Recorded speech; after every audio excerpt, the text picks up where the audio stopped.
The day Earth died. The sky cracked open at 3:17 a.m. Pacific time. Captain Elias Ward watched it happen from a ridge above Anchorage, Alaska, his childhood home. One moment, he was on leave, sipping stale coffee in a silent cabin.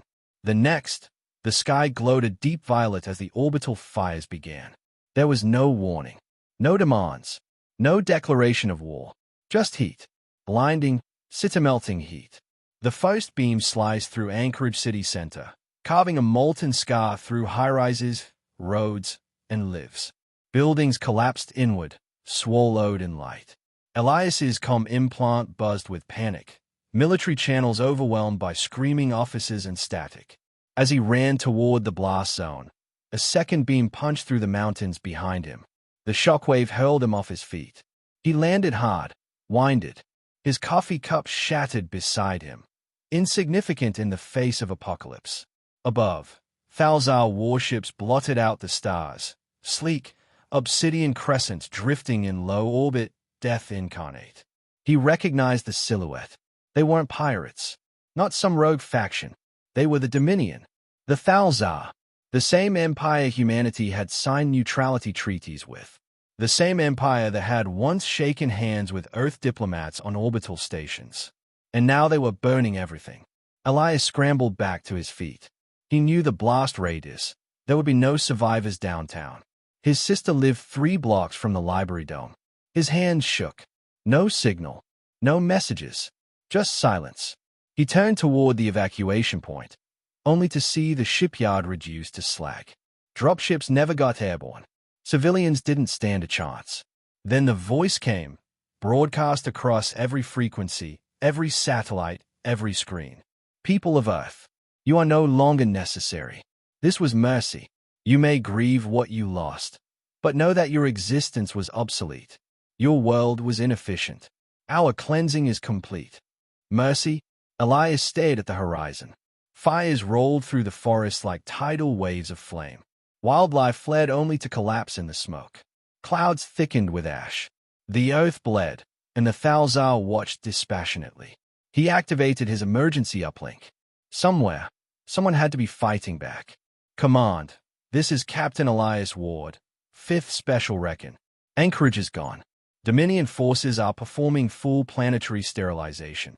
Repeat, planetary sterilization. No response. He grit his teeth. This wasn't a war. This was annihilation. They didn't want territory. They didn't even want resources.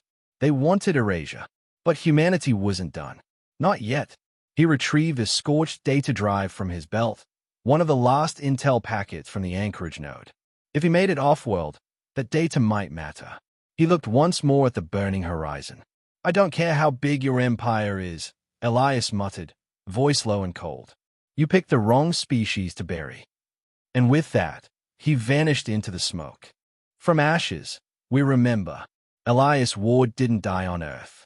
He should have. Statistically, he was dead a dozen times over.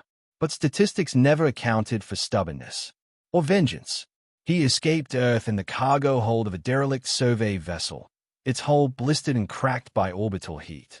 Days later, the ship was recovered by a deep space salvage unit, one of the last functioning outposts of the Terran Defense Network.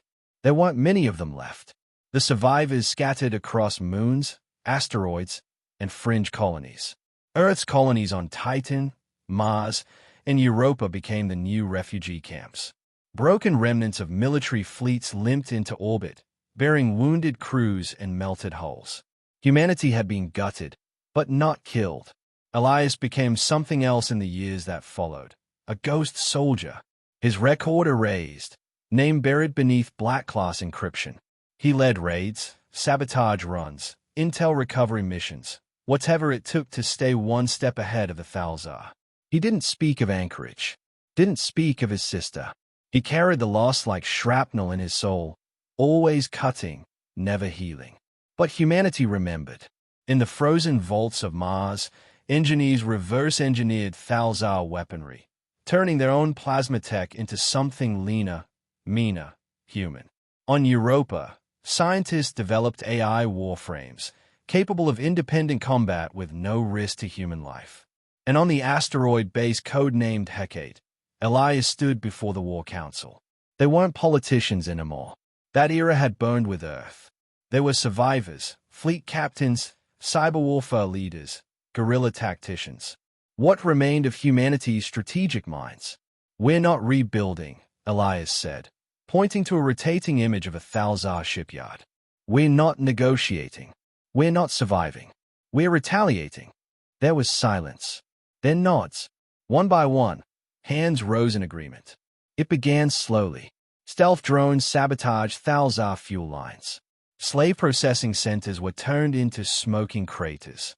Communications blackouts confused entire fleets.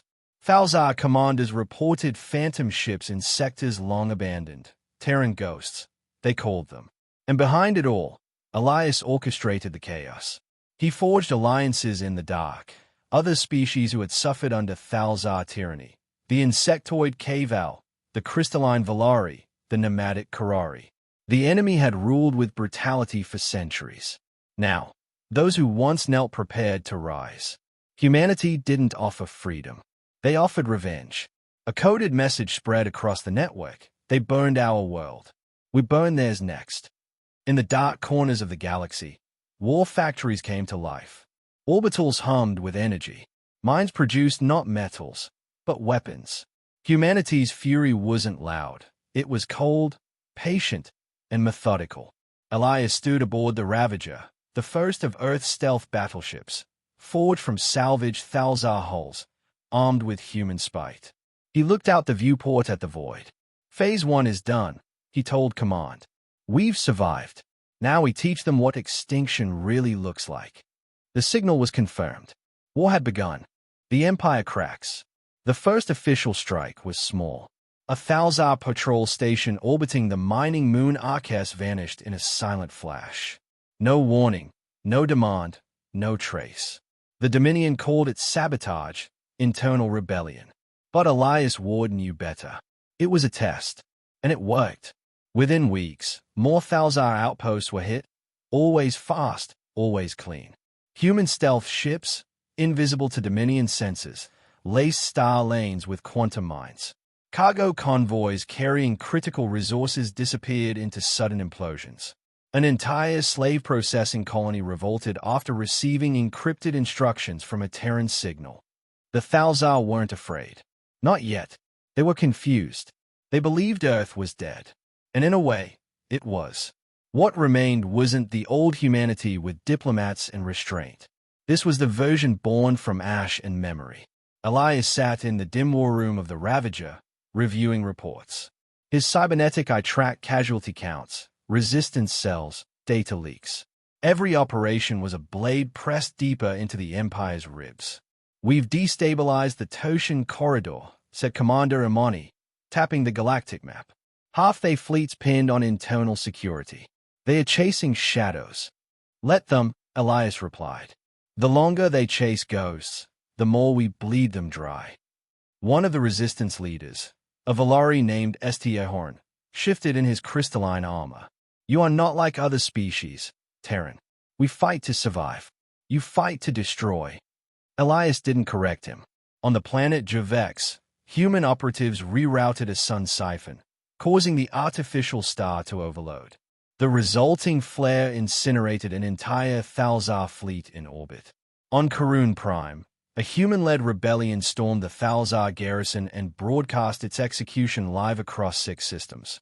And on the Thalzar capital moon of Jintor, Elias himself led a precision strike that planted explosive charges within the Emperor's orbital palace. They detonated 2 hours later during a state address. The Dominion tried to downplay it. Terrorist acts, they claimed. Desperate last gasps. But whispers spread across the galaxy. Not just of vengeance, but of possibility. The Terrans weren't just striking back. They were winning. Worlds once pacified by fear began to rise up. Thalzar governors vanished. Supply lines fractured. Entire species stopped paying tribute. The Empire didn't just face war. It faced erosion, from the inside out. Inside the Ravager, Elias reviewed the final dossier. The location of the Thalzar throne world, Neaxis Prime. He pressed his finger to the glowing target. No more shadows. No more strikes in the dark. It's time they felt what we felt. Imani looked at him. You're sure? They scorched our world to cleanse us, Elias said, voice low. Now we cleanse theirs, and we don't leave a damn thing standing. Outside the viewport, humanity's fleet aligned. Not just warships, but weapons of extinction, orbital disassemblers, artificial singularities, gravity shears, machines born from desperation and genius. The Empire had cracked. Now, it would shatter. Fire returned. Neaxis Prime was a jewel once. The Thalzar throne world shimmered with marble spires, hovering citadels, and crystalline towers that reached the upper atmosphere. It was the heart of the Dominion, its pride, its seat of control. And now, humanity had come to bane it down. The Ravager emerged from void space flanked by a dozen allied dreadnoughts, each one bristling with weapons outlawed by every galactic treaty. Behind them came a swarm of stealth frigates, planetary burrowers, and drone cloud programmed with one directive: eradicate. Elias Ward stood at the helm, eyes fixed on the emerald sphere below. No fear, no hesitation, only purpose. Begin atmospheric insertion, he ordered. The fleet moved in formation, silent and unstoppable. Thalzar defense rings activated, but they were outdated, tuned to counter conventional war fleets. Humanity's assault was anything but conventional. The gravity sheaves hit first, twisting Neuraxis's orbital layers into ribbons of shattered defense platforms. Next came the AI swarms, drone pods releasing billions of insect-sized infiltrators that bypassed shields and corroded systems from within. City shields flickered, then died. By the time the first orbital fire lances struck the capital, the planet was defenseless. Elias watched fire cascade through the palaces and courtyards below, the same way it had once scorched Anchorage. He didn't flinch. From the wreckage rose counterfire, Thalzar ground cannons, and desperate resistance. But it was too late. Humanity had come with extinction in their veins. On the surface, insertion pods crashed down like falling stars. Marines poured out, human, Valari, Kaval, and Karari. Former enemies, now united under one shared promise: vengeance. In the central command tower, Elias himself led the breach. Doors melted under fusion torches. The Thalzar High Council cowered behind shimmering shields, barking commands no one obeyed. He leveled his rifle. You called what you did to Earth mercy, Elias said, voice calm. Let me show you mercy, Terran style. There were no survivors. The fall of Neaxis Prime was broadcast live to the galaxy. Not edited, not framed. Raw. The last words spoken on the Dominion's core world echoed across 10,000 systems. This is for Earth.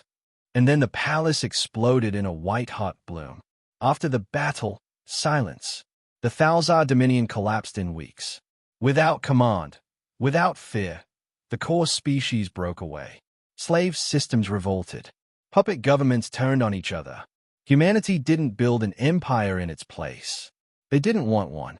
They scattered the remains of the fleet across the stars, dismantled their war machines, and buried their dead. But they never forgot.